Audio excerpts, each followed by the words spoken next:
dowladda Soomaaliya iyo hay'adaha caafimaadka ayaa marar badan ku celiyay inay muhiim tahay in dadka Soomaaliyeed ay mas'uuliyad iska wada saaraan ka hortagga iyo xakameynta cudurka COVID-19 ee dhibaatada badan ku haya dunida oo dhan.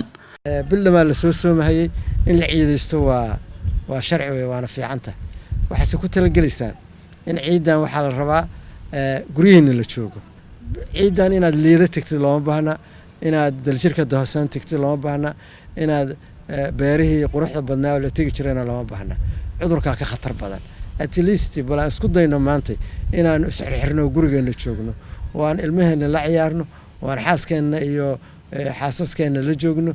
walaalayaal mar walba aan ku dardaaranno in aan cudurka ka hortagno inaan xakameyno in lagu dadaalo nadaafadda isdhowrka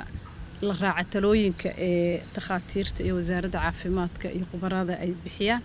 ciidani waxay ku soo aadaysaa iyadoo adduunyadu ay la daaladhacayso sidii la isugu day lahaa in wax looga qabto cudurkan adduunyada aafeeyay ee loo yaqaan COVID-19 iyadoo dawladda Soomaaliyeed dhammaan hay'adahooda iyo shacabka Soomaaliyeed meel walba ay joogaan ay isu gurmadeen si looga hortago cudurkaas ayaa wali haddana waxaa muuqata calaamadihiisii inay sii socdaan sidaas daraadeed iyadoo la ciidayo waxaan leeyahay ummadda Soomaaliyeed ha is ilaaliyaan hala kala foojignaado qof waliba ha is ilaaliyo ha xirta mask qof walba oo gurigiisa joogi karana gurigiisa ha joogo.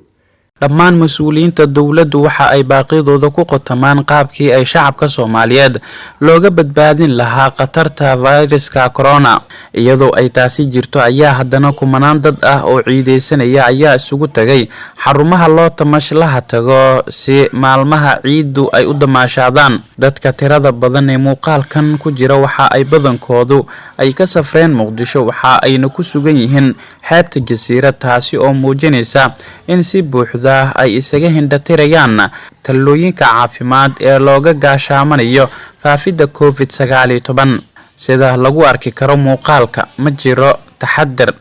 cid afka uu xiran yahay mana lahan sidoo kale fogaansho bulshada ma jirto badankoodu waxa ay ku safreen gaadiidka muraayadaha u xiran yihiin oo qabow leh oo si sahlan neeftooda isugu gaarsiin kara waxaana taasi ay xoojinaysaa walwalka iyo walaaca ay bahda caafimaadku ka muujiyeen isu imaatinka bulshada. inaan maanta qaraabo salaanka xataa yareyno way guriga joogno guriga salaadaha ku wada tukano intaas way taladeena maanta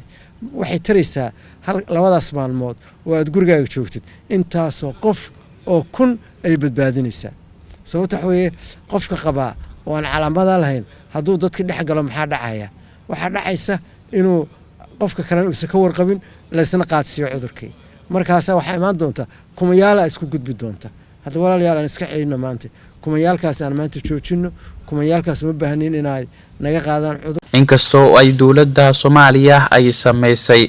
dadaal xoogan iyo qorshayaal wax badan looga hortagay khataro dheeri ah iyo in cudurka uu aad u faafo haddana waxaa muuqata in kaalintii looga baahnaa bulshada inteeda kale ay u muuqato mid meesha ka maqan.